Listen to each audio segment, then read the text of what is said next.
baca Quran dalam keadaan haid gitu. Begini, saya mau nanya, orang pegang Quran tuh harus berwudu nggak?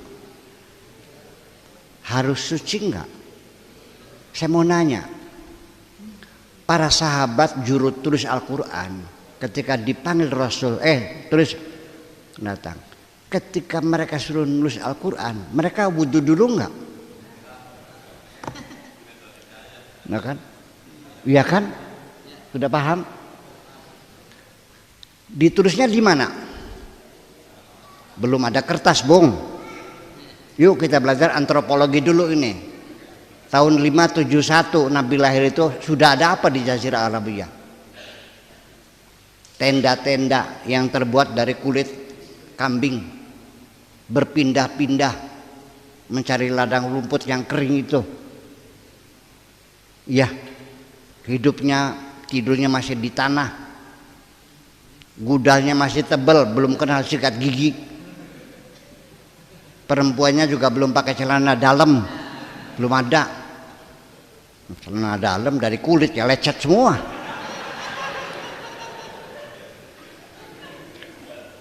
Belum ada pulpen, belum ada tinta. Nulisnya di pelepah korma, pakai pahat, pakai palu. Ya, itulah sebabnya tulisan Arab dari kanan ke kiri, karena pakai pahat, pakai palu. Nah kalau dari kiri ke kanan yang gelatok kepala itu mah. Wudu enggak? Orang pegang pelepah korma yang ada Al-Qurannya, wudu enggak? Ya, sampai terakhir pun ini kasusnya bukan memegang Al-Quran, memegang mushaf. Al-Quran tidak bisa dipegang. Siapa yang bisa pegang Al-Quran? Kelihatan enggak Al-Quran? Enggak. Bersuara enggak? Enggak. Ada hurufnya enggak? Enggak. Kalamullah itu bila sautin wala harfin. Yang ada itu adalah mushaf. Sejak kapan ada mushaf? Setelah Nabi meninggal dunia. Ya kan? Setelah Abu Bakar meninggal dunia. Pada zaman Khalifah Utsman, mushaf Utsmani. Bagaimana Anda membuktikan pegang mushaf harus berwudu dulu? Cari dalilnya, sampai botak nggak bakal ada. Itu kasusnya kan. Jadi saya mengerti umat Islam berijtihad, pegang mushaf harus berwudu dulu, kan begitu. Orang haid tidak boleh baca Quran. Itu adalah untuk menghormati mushaf yang isinya adalah Al-Quran. Itu tidak salah, tetapi itu bukan asli, hanya untuk menghormati Al-Quran. Maka pegang mushafnya juga harus berwudu, betul nggak gitu? Nah, jadi sehingga keputusan itu terjadi eksepsional sekali. Maka terjadilah pengecualian. Enggak permanen gitu, karena tujuannya untuk memuliakan, terjadi pengecualian. Umpamanya kita pegang mushaf tidak usah wudu apabila mushaf itu berada di suatu tempat yang berbahaya, ada kebakaran, kan gitu. Mushaf tercecer, terbakar, kita selamatkan. Masa wudu dulu? Ya terbakar dulu soalnya, ya kan. Kemudian juga orang bekerja di percetakan yang mencetak Al-Quran, pegawainya suruh wudu semua gitu. Bahkan kadang-kadang ketika masuk kardus juga kadang-kadang dicek-incek kok. Nyusunnya kan tinggi kan udah pakai klip ya, digotong-gotong kadang-kadang. Betul nggak begitu? Nah itulah jadi persoalan. Jadi termasuk perempuan guru, dosen di IAIN, perempuan ngajar tafsir, karena dia itu sedang haid, maka kuliahnya diliburkan dulu. Sorry, saya sedang head. Begitu. Kemudian lagi orang yang lagi menghafal Al-Quran selama head libur dulu seminggu. Head itu berapa? Seminggu ya? 7 hari, 8 hari. Hafalan Quran itu tidak boleh berhenti. Malam ini kita hafal, paginya head, berhenti dulu, lupa lagi. Percaya nggak? Al-Quran itu begitu masuk diulang-ulang terus, diulang-ulang sampai melekat. Begitu kita berhenti lupa lagi. Kalau itu dipaksakan perempuan head nggak boleh baca Quran, yang sedang menghafal Quran, maka jangan berharap ada perempuan bisa hafal Quran. Paham nggak begitu? Nah, jadi kita mesti tahu sebenarnya bahwa Islam yang kita anut sekarang nih, yang kita jalani itu ada proses budaya yang ikut serta mengemas budaya itu. Tidak semuanya asli. Jadi sampai sholat yang dikatakan Imaduddin pun sampai sekarang kita tidak tahu seperti apa Kanjeng Nabi sholatnya. Sampai sekarang orang sholat berbeda-beda semuanya. Itu artinya karena tidak ada yang tahu persis bagaimana cara Nabi sholat. Ada yang baca basmalah, ada yang langsung alhamdulillahirabbil alamin, ada yang sedekap, ada yang selonjor, ada yang digoyang-goyang, ada yang lurus saja, ada yang asyhadu, ada yang asyhadu alla ilaha illallah. Persisnya Nabi bagaimana sholatnya tidak ada yang tahu, jangan sok tahu. Makanya Nabi tidak pernah kunut. Kapan pernah ketemunya kamunya? Enak aja. Ya, itulah sebabnya. Jadi ini yang kita terima ini adalah proses budaya. Artinya tolong jangan ngotot lah. Betul enggak? Itu aja. Jadi sekarang begini, ada kemajuan yang bagus sekali. Masjid mulai terbuka untuk kegiatan sosial. Ya, dulu Nabi membuat masjid untuk kepentingan masyarakat sebagai gedung serbaguna. Nabi bikin masjid, ada orang luka-luka diobatkan di masjid, ada orang bertengkar didamaikan di masjid, musyawarah di masjid, rapat di masjid, latihan perang di masjid. Gedung apa namanya? Sekarang masjid hanya dipakai untuk sholat saja. Masjid ini alhamdulillah sudah berkembang, dipakai buat pengajian, betul nggak? Udah ada kemajuan. Ada lagi masjid yang dipakai buat ijab kabul.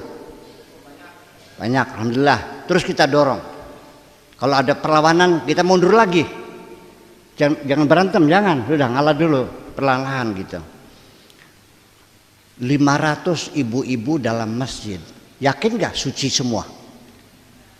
Ayo Saudara jawab dulu. Saya dalam hal ini mengambil sikap pura-pura tidak tahu. Terima kasih, itu aja. Oke, jadi di dalam menyikapi fikih, kalau saya tangkap, kita pahami substansinya. Jadi fikih mengatakan A, B, C, tapi substantif dari masalah itu apa sesungguhnya? Seperti di dalam berwudu, intinya adalah penghormatan terhadap Al-Quran. Ini kata kuncinya, poinnya di sana. Kira-kira demikian. Ada yang lagi yang untuk pendapat saya kira sudah nggak perlu berpendapat. Boleh pendapat boleh. Jangan sampai nanti kecewa biar. Oke, pendapat boleh. Ya. Assalamualaikum warahmatullahi wabarakatuh. Kenalkan, nama saya Kosim dari Perbutulan.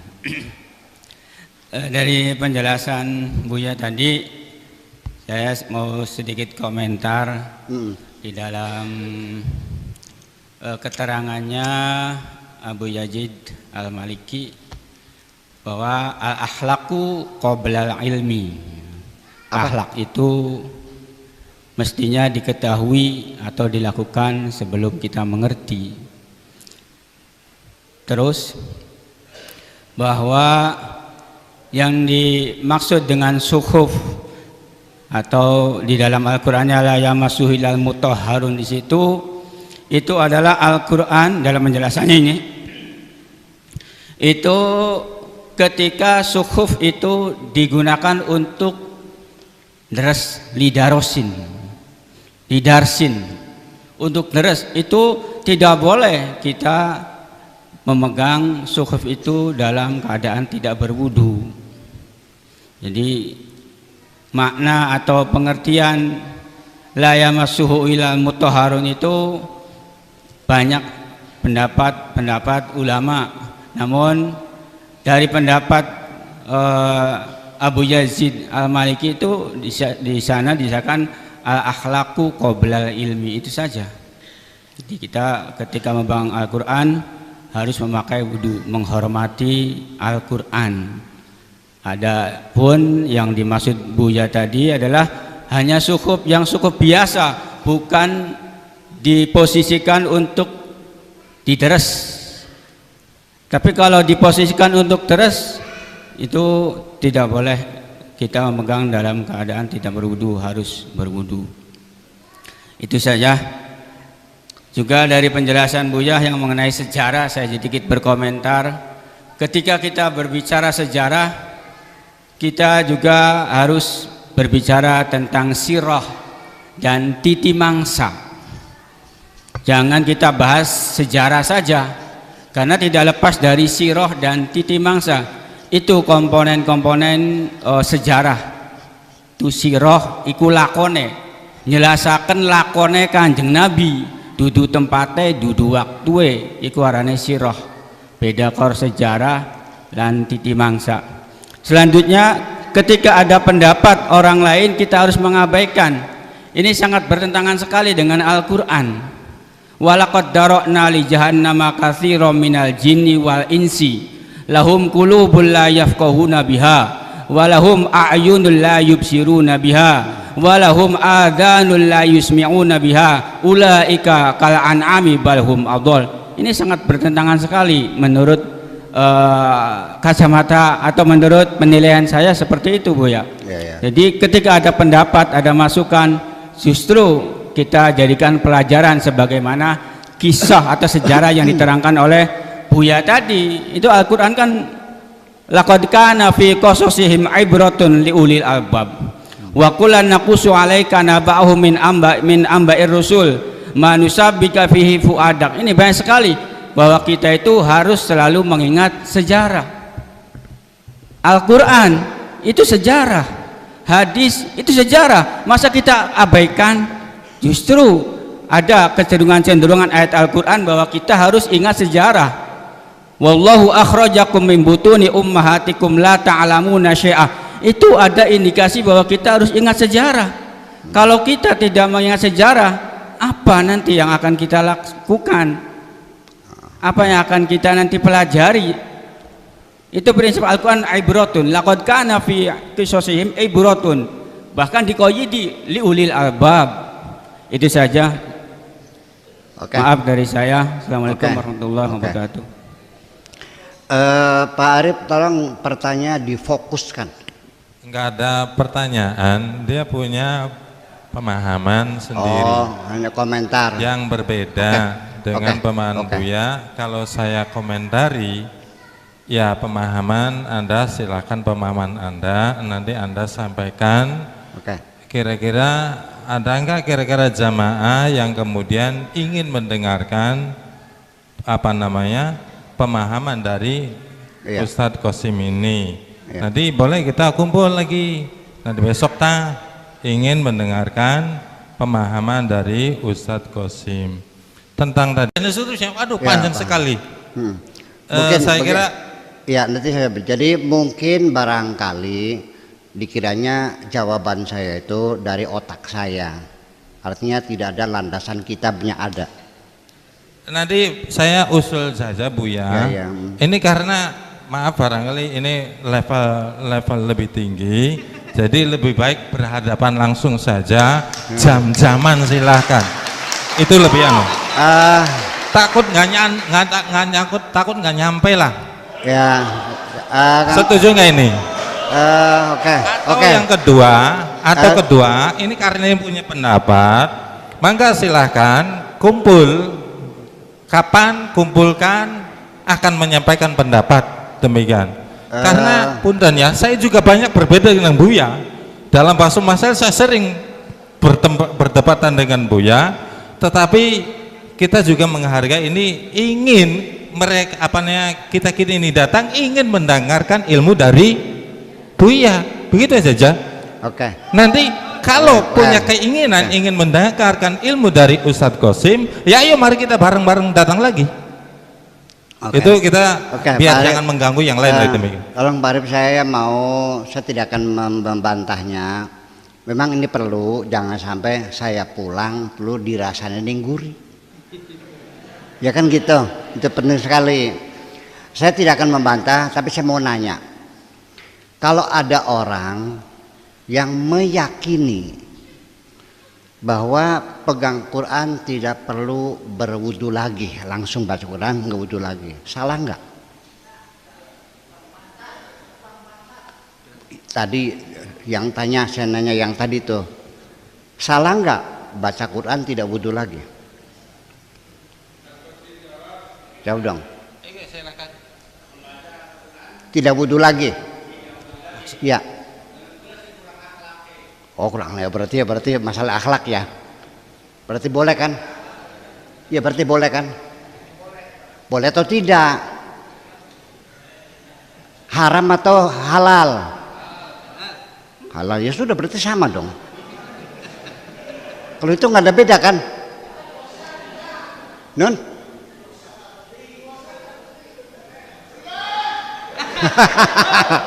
Iya, saya mau nanya aja. Jadi kalau ada orang, kita menyalahkan orang baca Quran tidak wudu lagi, kan begitu maksudnya? Salah kan gitu? Yuk kita perbandingkan di dunia Islam ini, berapa orang yang kalau pegang Quran wudu dulu dan berapa orang yang pegang Quran tidak wudu lagi. Itu berimbang loh. Jadi maksud saya, tolong jangan menyalahkan, merendahkan orang yang meyakini bahwa baca Quran tidak perlu wudu lagi. Tolong saling menghormati lah gitu.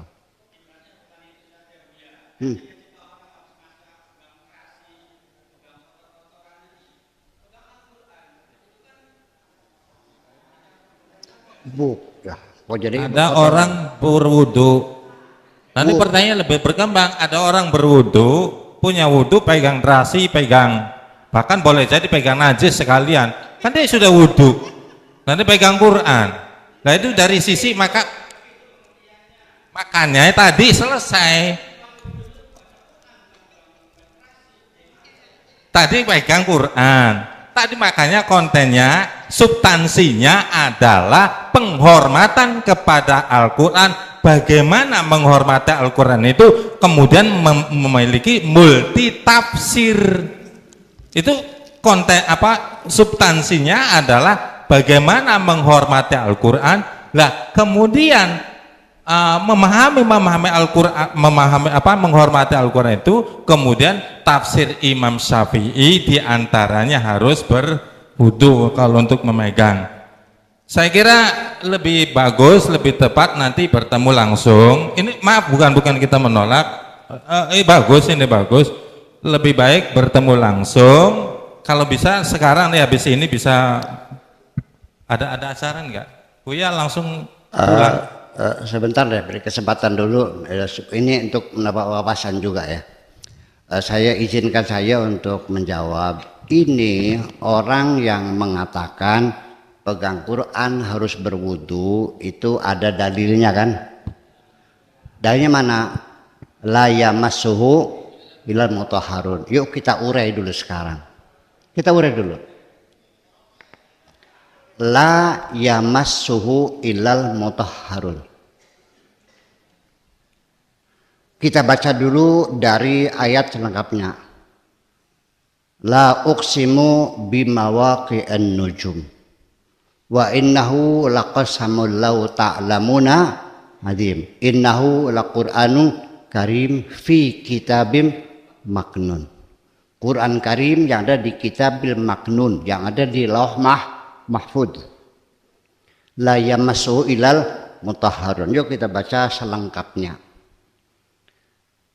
Bima waqi'in nujum. Ini di tafsir-tafsir itu adalah orbit-orbit bintang. Ya kan? Koreksi saya, an-nujum di sini bukan bintang. Artinya nuzilal Qur'anu munajjaman. Artinya fase-fase diturunkannya Al-Qur'an, enggak dengan bintang ini. Oke? Wa innahu laqasamul law ta'lamuna azim. Dan itu Al-Qur'an ini adalah betul-betul merupakan sumpah besarnya Tuhan. Kalau kamu tahu, innahu laqur'anun karim itu adalah Al-Qur'an fi kitabim maknun yang tersimpan di Lauh Mahfud di sana. Oke. La yamassuhu ilal mutahharun. Oke. Lamnya ini lam nahiyah apa lam nafiyah? Yuk jawab dulu. Jawab aja dulu. Lam nafiyah. Maknanya tidak. Bukan jangan, oke? Oke? Hanya lam nafiyah, laknya lam nafiyah, artinya tidak, bukan jangan. Massa itu adalah sentuhan spiritual. Nabi Yakub mengatakan massaniya syaitan. Al-massu itu sentuhan gelombang, sentuhan energi, sentuhan rasa. Satu yang mengatakan itu dalil wajibnya berwudu terpaksa harus mentakwilkan lamnya yang tadinya lam nafiyah ditakwilkan menjadi lam nahiyah. Satu takwilnya. Yang kedua, masa sentuhan spiritual ditakwilkan menjadi sentuhan fisik. Oke, dua. Yang ketiga, la yamassuhu. Domirhu ini kepada Al-Qur'an yang tidak bisa disentuh. Paham nggak? Ditakwilkan menjadi mushaf. Tiga takwilnya. Ilal mutahharun ditakwilkan menjadi isim fa'il. Ilal mutahhirun 4. Al mutahhirun ditakwilkan al mutatahhirun 5. Ini satu ayat ditakwilkan 5 kali. Maknanya itu bukan dalil, dipaksakan jadi dalil. Paham? Untuk lebih jelas nanti kita berdua saja. Oke. Ya, oke. Ini masalahnya banyak pertanyaan. Selanjutnya, sebentar lagi, jangan salah paham lagi. Saya sepakat dengan Anda bahwa berwudu dalam rangka menghormati Al-Quran. Sehingga saya bermazhab Syafi'i. Dan saya bersumpah wallahi, saya pegang Quran berwudu. Tapi saya jangan mengkhianati pikiran saya. Oke? Oke. Saya konsekuen.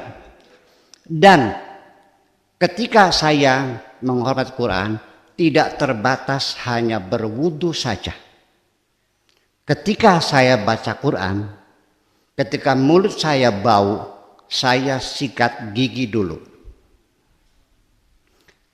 Demi menghormati Quran, ketika saya pegang mushaf, tangan saya kotor, saya bersihkan dulu. Ketika saya menghadap ke utara, demi menghormati Quran, saya bergeser menghadap kiblat. Oke? Demi menghormati Al-Quran, saya tidak menaruh Al-Quran di atas telapak kaki saya sambil bersila. Saya taruh di meja. Demi menghormati Quran, meja yang kotor saya bersihkan dulu.